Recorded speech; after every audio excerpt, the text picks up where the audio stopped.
मैं सुधीर स्वागत करता हूं आप सभी का आपके अपने चैनल स्कोर मैक्स पर। और आज के सेशन में हम कवर करेंगे स्ट्रेटजिक मैनेजमेंट प्रोसेस को। तो स्टार्ट करते हैं अपना आज का सेशन। तो इससे पहले प्रोसेस को बता करने से पहले हमें पता होना चाहिए कि स्ट्रेटजिक मैनेजमेंट एग्जैक्टली होता क्या है। So it is the process of planning, executing and evaluating an organisations strategies to achieve its long-term goals and objectives। अब हम देखते हैं कि ऑर्गेनाइजेशन के अंदर लॉन्ग टर्म्स अपने गोल्स को, अपने ऑब्जेक्टिव्स को तैयार करने के लिए हम एक रणनीति तैयार करते हैं, कि स्ट्रेटजीज बनाते हैं। तो उन स्ट्रेटजीज को प्लान करना, एग्जीक्यूट करना और इवेल्युएट करना, जिसके थ्रू कि आपका जो ऑर्गेनाइजेशन है अपने लॉन्ग टर्म गोल्स को, ऑब्जेक्टिव्स को, अपने विजन्स को अचीव कर सके। तो वो होता है आपका स्ट्रेटजिक मैनेजमेंट। तो आज के सेशन में हम स्ट्रेटजिक मैनेजमेंट के प्रोसेस के ऊपर डिस्कस करेंगे। So it involves a systematic and structured approach to making decisions that guide the organisations towards success in a dynamic and competitive environment. अब ये नहीं होता इसके अंदर कि हम कोई डिसीजन कैसे भी ले लेते हैं, कोई भी स्ट्रेटजी रैंडम बना लेते हैं। किसी भी स्ट्रेटजी को बनाने के लिए, उसको एग्जीक्यूट करने के लिए, इवैल्यूएट करने के लिए हमारे पास एक सिस्टमैटिक अप्रोच है, एक कह सकते हैं एक तरीका होता है, जिसको फॉलो कर कर स्टेप बाय स्टेप यूज़ कर कर हम अपने ऑर्गेनाइजेशंस के लिए स्ट्रेटजीज को डेवलप करते हैं, उनका मैनेजमेंट करते हैं, जिसके थ्रू कि हम सक्सेसफुली अपने गोल्स और ऑब्जेक्टिव्स को अचीव कर सकें जब आपके सामने आपका काफ़ी कॉम्पिटिटिव और डायनामिक इन्वायरमेंट अवेलेबल हो। तो ये तो था आपका स्ट्रेटजिक मैनेजमेंट। अब बात करते हैं इसकी प्रोसेस की। तो अगर हम इसके प्रोसेस देखें तो इसके 10 स्टेप्स हैं आपके स्ट्रेटजिक मैनेजमेंट के। तो वन बाय वन इन सभी को हम आज के सेशन में कवर करेंगे। तो सबसे पहला स्टेप आता है आपका मिशन एंड विजन डेवलपमेंट। अगर आपका कोई नया ऑर्गेनाइजेशन है तो वहाँ पर सबसे पहले आपको अपना मिशन और विजन डेवलप करना पड़ेगा, और अगर आपका ऑर्गेनाइजेशन पुराना है तो वहाँ पर आपको रिव्यू करना पड़ेगा। उसके बाद बात आती है आपकी इन्वायरमेंटल एनालिसिस की। इसके अंदर हम पेस्टल का यूज़ करते हैं। इन्वायरमेंट के एक एक पर्सपेक्टिव को देखा जाता है कि आपके फेवर में है, आपके इन फेवर में है, वो सारी चीज़ें। फिर आपका इंटरनल एनालिसिस, ऑर्गेनाइजेशन के अंदर की चीज़ों को एनालाइज किया जाता है। फिर गोल्स एंड ऑब्जेक्टिव्स को डिसाइड किया जाता है। फिर स्ट्रेटजी को फॉर्मुलेट करते हैं, देन उसको इम्प्लीमेंट करते हैं, मतलब अप्लाई कर दिया जाता है। फिर देखा जाता है कि जो हमने अप्लाई करा है वो वैसे काम कर रही है स्ट्रेटजीज, या उनमें कोई कमी है, कोई प्रॉब्लम है, कोई कह सकते हैं एरर है। उनके बाद उन सभी एरर्स को देखा जाता है, रिव्यू किया जाता है, और फिर जो भी उसमें प्रॉब्लम्स होती हैं उनको कम्युनिकेट किया जाता है अपनी टीम्स को, उन्हें बताया जाता है, और लास्ट में उनका फीडबैक देकर उसको कंप्लीट कर लिया जाता है। तो ये होता है आपका कंप्लीट प्रोसेस एक स्ट्रेटजिक मैनेजमेंट का। अब इनमें हम वन बाय वन को डिटेल में देखते हैं। तो सबसे पहला पार्ट आता है आपका mission and vision development. So the process began with the development or review of the organization's mission and vision statement. अब देखिए ऑर्गेनाइजेशन दो तरीके के हो सकते हैं। हो सकता है आपका ऑर्गेनाइजेशन न्यू है तो वहाँ पर आप खुद क्रिएट करोगे, डेवलप करोगे मिशन और विजन को पहले, और अगर आपका ऑर्गेनाइजेशन पुराना है तो आप वहाँ पर रिव्यू करोगे कि आपके ऑर्गेनाइजेशन के मिशन और विजन क्या हैं। The mission statement defines the purpose of the organization. तो मिशन क्या होता है, वो बताता है कि आपके ऑर्गेनाइजेशन का पर्पस क्या है। एंड आपका जो विजन होता है, vision statement outlines its future aspirations, कि हम कहाँ तक जाना चाहते हैं, फ्यूचर में क्या करना चाहते हैं। विजन उस चीज के बारे में बताता है। तो सबसे पहले आपको देखना होता है आपका मिशन एंड विजन। अब सेकंड स्टेप होता है environmental analysis. So conduct a thaw analysis of the external environment. यहाँ पर कैसा एनवायरनमेंट होता है, हमारा एक्सटर्नल एनवायरनमेंट होता है, जिसके अंदर कि हम इसको एनालाइज करते हैं, including factor such as market trend, industry competition, economic conditions, technological conditions, आपका political environment, regulatory changes, social and cultural influences. मतलब ये सारे आपके आ जाते हैं एनवायरमेंटल एनालिसिस के अंदर। ये सारे वो फैक्टर्स होते हैं जो हमारे बिजनेस के ऑर्गेनाइजेशन के बाहर होते हैं और कहीं ना कहीं हमारे बिजनेस को डायरेक्टली इम्पैक्ट करते हैं। इनको हम पेस्टल एनालिसिस भी कहते हैं, PESTEL। और कई जगह ये आपको पेस्ट एनालिसिस या फिर आपको ये PESTLE पेस्टल एनालिसिस इनके नाम से भी देखने को मिल सकता है। तो यहाँ पर P स्टैंड होता है आपका पॉलिटिकल से, E स्टैंड होता है आपका इकोनॉमिक से, S स्टैंड होता है आपका सोशो कल्चरल से, T stand for technological, E stand for environmental and L stand for legal factors. तो ये होते हैं आपके इन्वायरमेंटल एनालिसिस। अब आपको इनमें से एक एक पॉइंट को देखते हैं कि आपके बिजनेस के लिए फेवरेबल है या अनफेवरेबल है। अब इसके बाद थर्ड ऑप्शन आता है आपका, थर्ड प्रोसेस आता है इंटरनल एनालिसिस। अब हमने अपनी कंपनी के ऑर्गेनाइजेशन के बाहर के फैक्टर्स को तो देख लिया, लेकिन अब कंपनी के इंटरनल फैक्टर्स को भी हमें इवेल्युएट करना पड़ेगा कि हमारी स्ट्रेंथ क्या है, हमारी वीकनेस क्या है, इन सभी चीज़ों के बारे में हमें पता करना पड़ेगा। So evaluate the organizational internal strength and weakness. This can include assessing its resources, कि हमारे पास रिसोर्सेज क्या है, हमारी कैपेबिलिटी क्या है, हमारी हम कितना काम कर सकते हैं एक दिन के अंदर, कितना प्रोडक्शन कर सकते हैं, हमारा नेटवर्क क्या है, हमारा कल्चर क्या है, हमारा ओवरऑल परफॉर्मेंस क्या है। तो ये सब चीज़ें किसके अंदर आती हैं, आपकी स्ट्रेंथ के अंदर आती हैं, आपकी वीकनेस के अंदर आती हैं।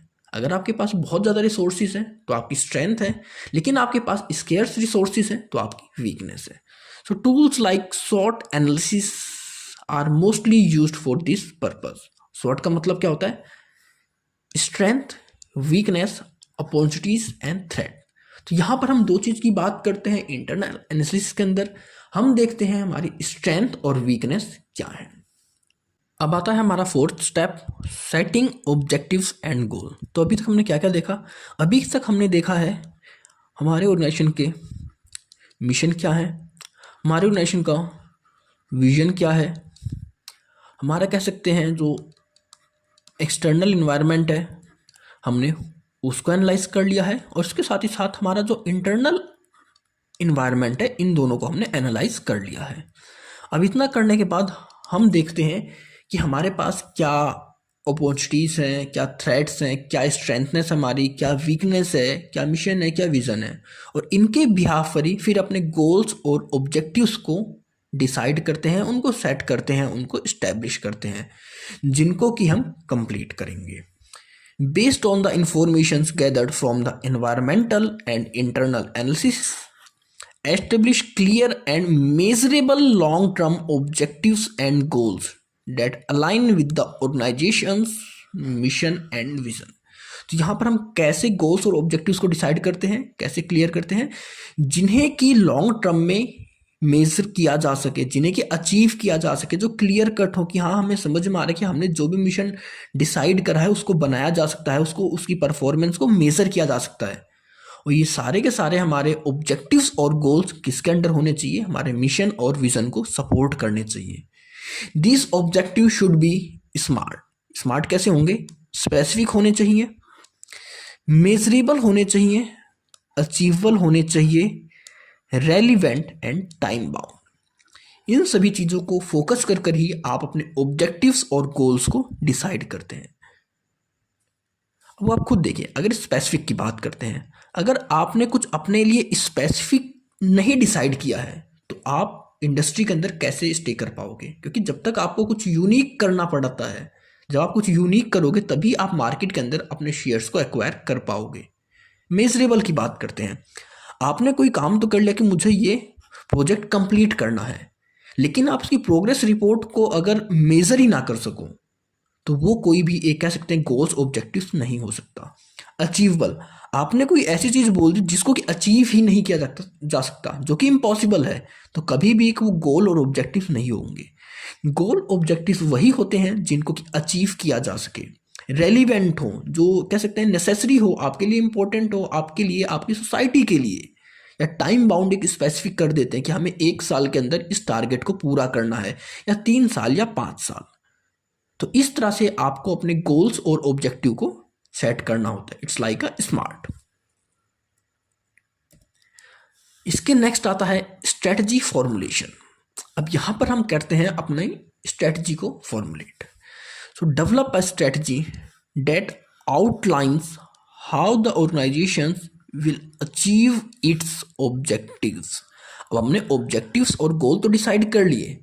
अब यहाँ पर स्टार्टिंग होती है कि अब हम यहाँ पर कुछ रणनीतियों को तैयार करते हैं, कुछ स्ट्रेटजी को बनाते हैं, जिनके थ्रू कि हमने जो भी डिसाइड कर रखे हैं अपने गोल्स को, अपने ऑब्जेक्टिव्स को, उनको पूरा कैसे करेंगे। अब उनके लिए यहाँ पर हम बहुत सारी स्ट्रेटजीज को डेवलप करते हैं।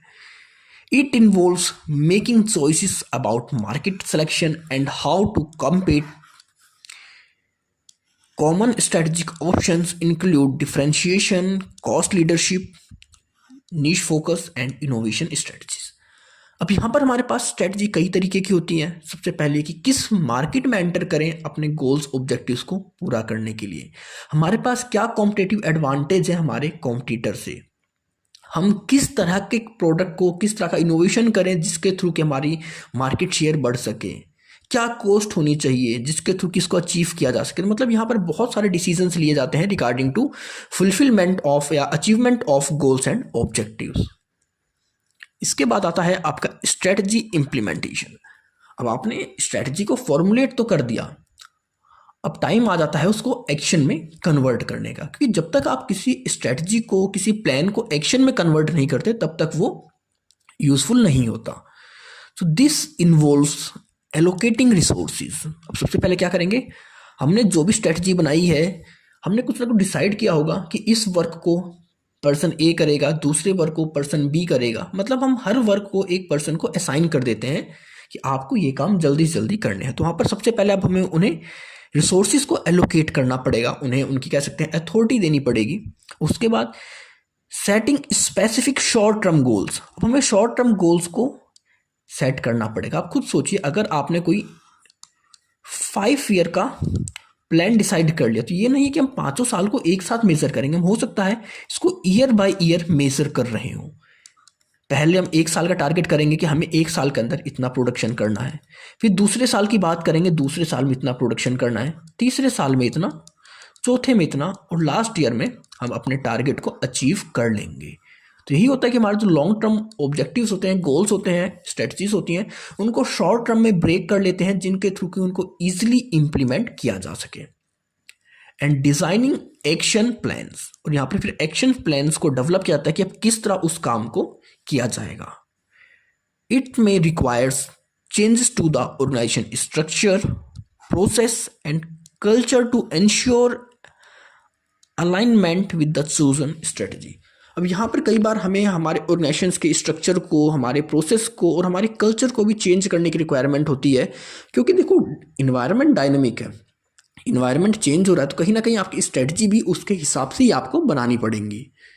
तो यहाँ पर हमें कई बार होता है कि हाँ, टाइम के साथ में फ्लेक्सिबल होना पड़ता है और कुछ चेंजेस करने पड़ते हैं अपने ऑर्गेनाइजेशन के स्ट्रक्चर में, उनके प्रोसेस में, उनके कल्चर में।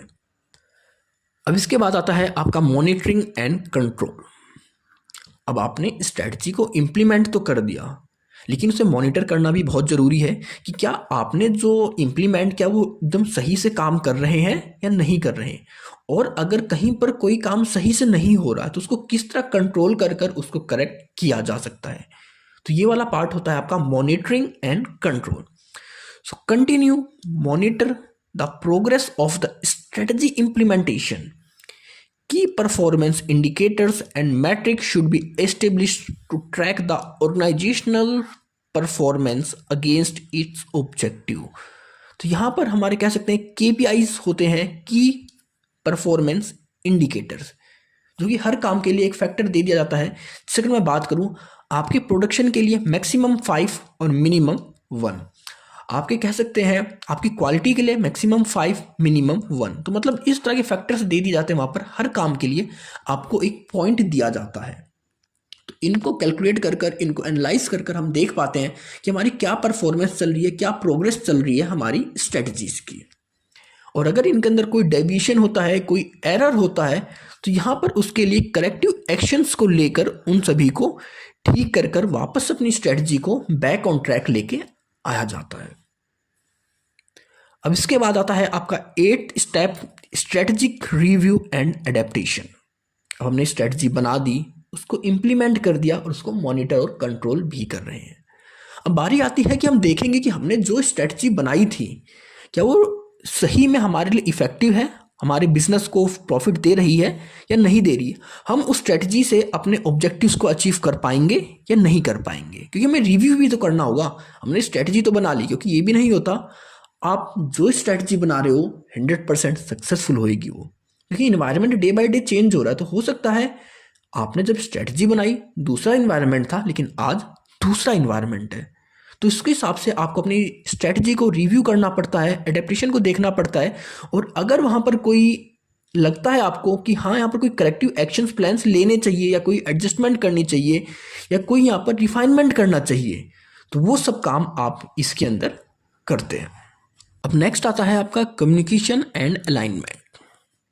Ensure that the strategy is communicated throughout the organization so that all the employees understand their roles and how they contribute to the achieving its strategic objectives। अब आपने review भी कर लिया अपनी स्ट्रेटजीज का। अब आपको ये होता है कि उस स्ट्रेटजी को पूरे ऑर्गेनाइजेशन के अंदर अच्छे से कम्युनिकेट किया जा सके, क्योंकि कहीं ना कहीं आपने यहाँ पर रोल्स को डिस्ट्रीब्यूट कर रखा है हर पर्सन को। आपके ऑर्गेनाइजेशन के अंदर जितने भी एम्प्लॉयज़ हैं, अब उन हर एम्प्लॉयज़ को उनके रोल्स के बारे में पता होना चाहिए। उन्हें ये पता होना चाहिए कि वो किस तरह कंट्रीब्यूट कर सकते हैं फर्म को, ऑर्गेनाइजेशंस को, उसके ऑब्जेक्टिव्स को पूरा करने के लिए, स्ट्रेटजिक ऑब्जेक्टिव्स को अचीव करने के लिए।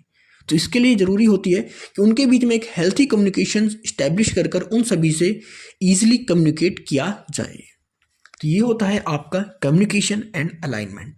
अलाइनमेंट मतलब क्या होता है कि इसको हर लेवल पर किया जाना जरूरी होता है कम्युनिकेशन। ये नहीं है कि आप सिर्फ फर्स्ट लेवल, टॉप लेवल या मिड लेवल पर इस कम्युनिकेशन को इस्टेब्लिश कर दो, क्योंकि आपकी कोई भी स्ट्रेटजी बनती है तो कहीं ना कहीं इसको इम्प्लीमेंट करने के लिए तीनों स्टेजेस की ज़रूरत होती है। टॉप उसको कह सकते हैं आपके फॉर्मुलेट करेगी, मिड आपका कह सकते हैं कोऑर्डिनेट करेगी, और आपका जो लोअर लेवल है वो उसको इम्प्लीमेंट करेगी। तो हर लेवल पर उसको इम्प्लीमेंट करना ज़रूरी होता है। और लास्ट प्रोसेस या कह सकते हैं लास्ट स्टेप आता है आपका feedback and learning. So encourage a culture of learning from both success और फेलियर। अब आपने जो भी स्ट्रेटजी बनाई उसके दो ही ऑप्शन होंगे, या तो आप सक्सेस होगे या फिर आप फेल हो जाओगे वहाँ पर। अब आपके पास रिजल्ट चाहे जो भी हो, यहाँ पर आपको ज़रूरत होती है कि आप इंफॉर्मेशंस गैदर करो, फीडबैक गैदर करो डिफरेंट सोर्सेज से, और कोशिश करो कि किस तरह अब आप उस स्ट्रेटजी को इम्प्रूव कर सकते हो, जिसके थ्रू कि फ्यूचर में आप सक्सेस हो सको, फ्यूचर में एक अच्छी स्ट्रेटजिक प्लानिंग कर सको। तो ये स्टेप्स होते हैं, ये तरीका होता है, ये प्रोसेस होता है स्ट्रेटजिक मैनेजमेंट को करने का। आई होप आपको सारे पॉइंट्स क्लियर हो गए होंगे। अगर आपको कोई इशू है, कोई डाउट है, तो आप कमेंट सेक्शन में जाकर कमेंट में मुझसे पूछ सकते हैं। और अब आप मुझे मेरे इंस्टाग्राम और टेलीग्राम पर भी फॉलो कर सकते हैं। तो मिलते हैं जल्दी ऐसी और वीडियोस के साथ, ऐसे और टॉपिक्स के साथ। तो stay tune, stay connected with स्कोरमैक्स।